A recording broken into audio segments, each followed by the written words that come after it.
So let us see what do we have here for you guys. Please just take only what resonates. Maraming salamat kay Archangel Michael together with the guardian angels of my collective and even their ancestors. Messages. Well, the vibe that I'm getting right here no, is that kind of sobrang presko nung hangin. Hindi yung mayabang ha, yung na-e-enjoy mo yung very clean, fresh na sobrang kalmado lang, yung parang you feel like na may magandang mangyayari, no? Yung parang ganang klase ng energy, no? So, ano hinihintay mo? Play mo na agad yun. Tingnan natin.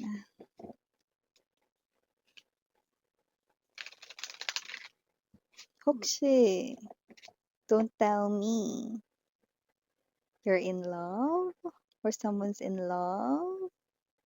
Let us see.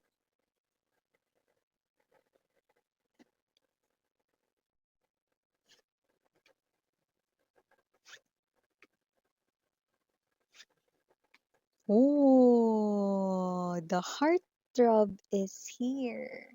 So, wala tayo ditong gender babae, lalaki, LGBT. Hindi porket lalaki yung nakikita ninyo, ibig sabihin lalaki lang yan at babae lang yung pwedeng manood dito Araw-araw na natin inuulit Wala tayong gender dito pero nakita ko rito 'no, na meron ditong person na lumalabas bilang new love. Ang nakikita ko 'no, na may mabuting puso, magandang hangarin at faithful rito when it comes to love. See, pero mukhang bigo siya sa mga naka-connect niya rito 'no. So whatever the case may be, it's their loss, hindi siya 'no. Kasi nakita natin dito 'no, na itong person na 'to 'no ay, kanya ritong mga nakakarelasyon 'no ay puwedeng, end up na niloloko siya, bine-betrayed siya rito 'no, iniiwanan 'no. But yeah, we have here the Two of Hearts energy. I do see na kung sino man 'tong energy na 'to mga babes 'no. This person right in here, meant talaga rito na mag-cross ang inyong paths at hindi siya rito makapag-settle down sa iba kasi siya ang iyong person. Yun, okey. So, sa nakikita ko rito 'no, ang target niya ay walang iba kundi kayo. Bigo man siya rito sa pag-ibig sa iba, nakikita ko kasi yung iba sinasabi rito 'no, that this person is somewhat weird, 'di ba? Pero tandaan ninyo, kaya lang naman kasi nasasabi ng isang person na ay weird siya, gan'to siya 'no, napapansin yung mga hindi maganda, yung mga maling bagay 'no, sa paningin niya rito 'no, kasi hindi nagma-match yung energy nila. Kasi when you truly love someone or when you are really perfect match, okay ang dalawang, tao 'no, ibig sabihin kahit na ano pa yung parang ipakitang actions or flaws or whatever, okay imbes na yun ay i-judge, okay tutulungan pa rito yun 'no na maayos kung yun man ay something negative 'no, or i-a-accept 'no, truly or parang i-a-accept rito wholeheartedly 'no, ang connection. So, nakikita natin dito na kung sino man 'tong energy na 'to lumalabas rito 'no, na meron na dito na parang mga naka-connect siya na parang iniisip, "Ba't ganyan siya, parang hindi kami nagma-match." Like let's say example 'no, wag na tayong lumayo, dito tayo sa Four of Hearts energy. Kunwari 'no, ang interes nitong person na 'to ay pagbabasa ng libro, pero yung mga nagiging partner niya, "Ano ba 'yan, ang boring naman niyan, bakit nagbabasa siya ng libro, wala bang ibang ganap?" 'Yan, so parang gano'n. Hindi ko sinasabi na libro, in-example ko lang 'yun. So, ibig sabihin 'di ba, kapagka meron kang isang person na nagustuhan, kaya mo nga siya nagustuhan at kaya nga naging kayo 'di ba, kasi nga nagustuhan mo siya, 'yan.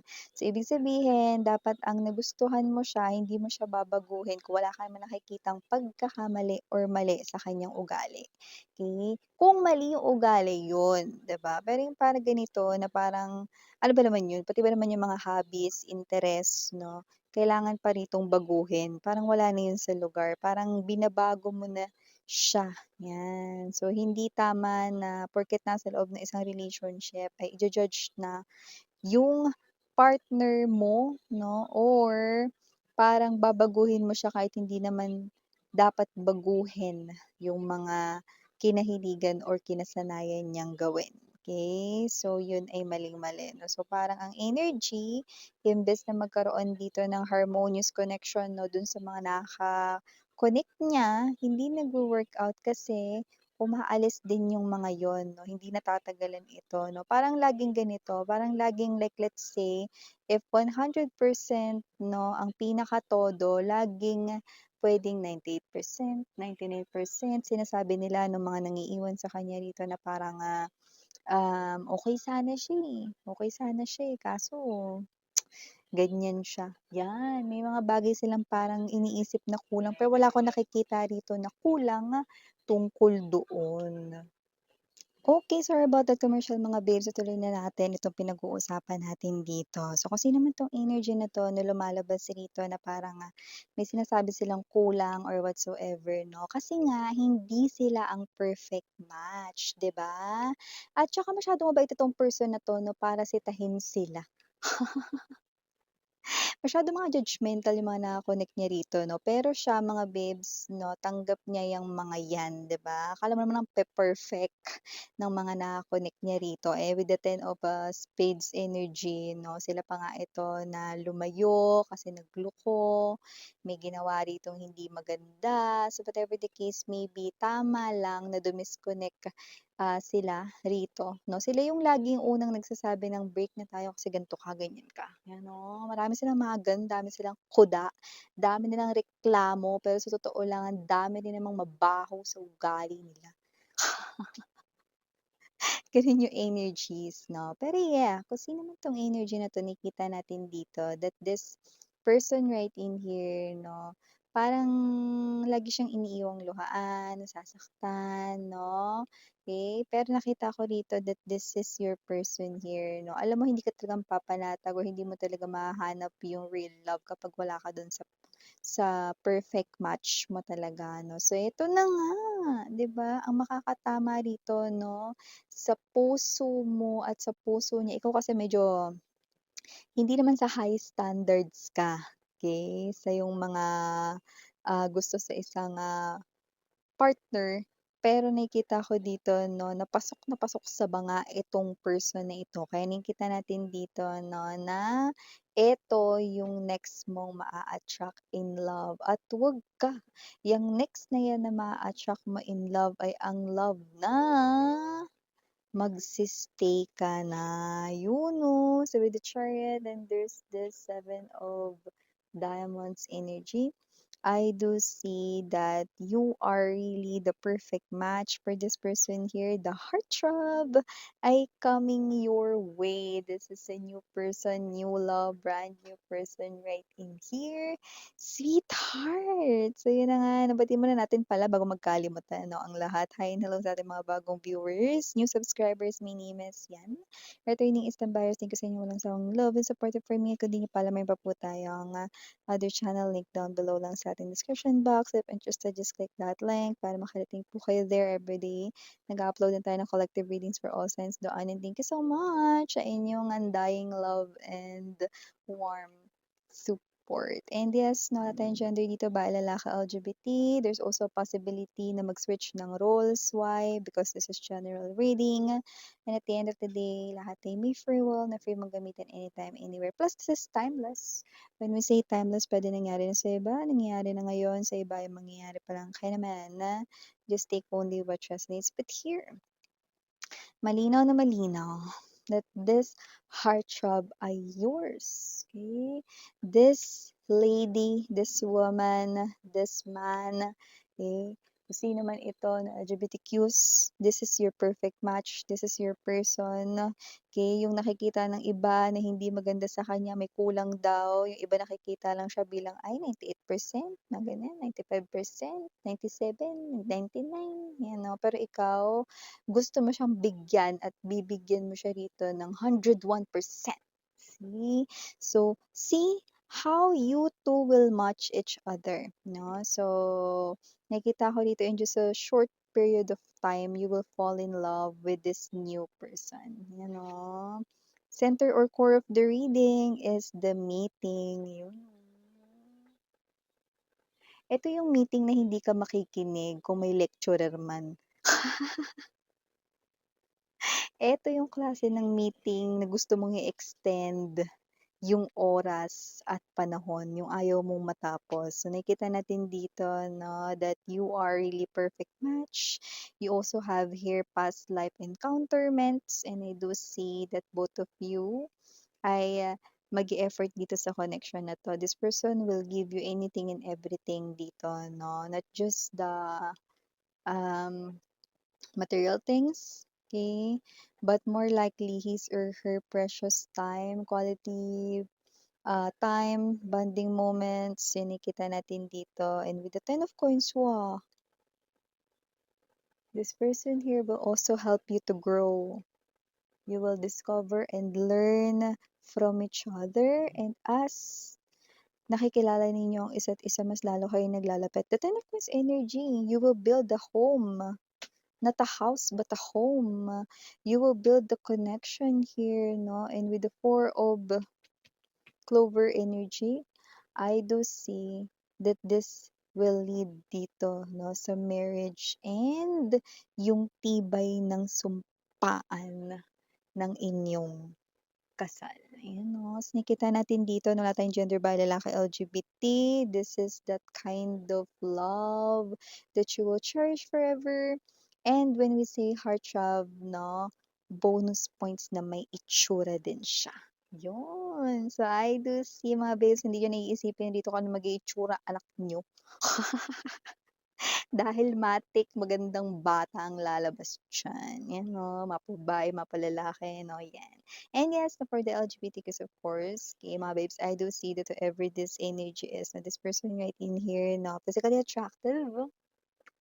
And this person here will be your companion for life. Yan nakikita natin dito, no? You will live together, will have a peaceful talaga na everyday life, no? Like, wala ritong selosan. No? Though magkakaroon ng cute na mga parang selosan, no? Asaran lang yon, ganun lang, no? To make that kind of playful, funny vibe inside the relationship, no? Very beautiful. So I do see that whoever energies, no, yung napipick up natin dito, no, you really never know talaga, no, where life leads you. But definitely kung saan kayo nililid ng life, dun pala sa boom, sa tunay na bebe mo. Kaya hayaan na lumayas at mag-go, go, go away yung mga dapat na umalis. Kojo, 'di ba? Get lost. Whatever the case may be, I do see na kung sino man itong paparating, no, very worth it of your time. And I do see, no, na once nahawakan niya rin yung kamay mo, you will not also let go of this person's hand. Oh. Well, if you are really single right now, single era will definitely end very pretty soon. And if you have other suitors or may mga iba pa rito nagpaparating na kanilang emotions and feelings for you, then when this person here dumating na, yung mga yon, for some reason, you will naturally feel na gusto mo silang i-reject. Yeah, because the right person is here na. Yun, oh, sa initials na tayo, here we have the capital letter M. We also have here capital letter K, and dito rin ang capital letter J, capital letter E, and dito din we also have capital letter O, and dito rin ang capital letter N, and last but not least for capital letters, we have A. For small letters, we have E, P, N, T, B as in boy, Y, and last but not least, we have C. So, yan yung mga nakuha natin initials dito. No? Wow! Like, I really do see you really finding the right one for you guys, no? Pwede na kayong kumanta kapag nakakilala nyo na siya ng I finally found someone, you know. Ay. Truly, life, no? Ay magaling rin talagang mag-orchestrate 'no, ng mga things 'no. At first, you might think na ano 'to, trip-trip lang ba ng buhay 'to, yung mga nangyayari na ito, why am I single right now, what's really happening? 'Yan, 'di ba? All of the questions sa isang boom, nasagot agad, 'di ba? So yeah, ito na yung mga mensaheng right here 'no, claim mo na 'to, ano ka ba, anong hinihintay mo? So, iwan ko sa inyo. Thank you so much again. I'm Miriana Oni for the girls and Yana Duna for the boys. Happy Sunday, Sarang ngayong love and light. Annyeong.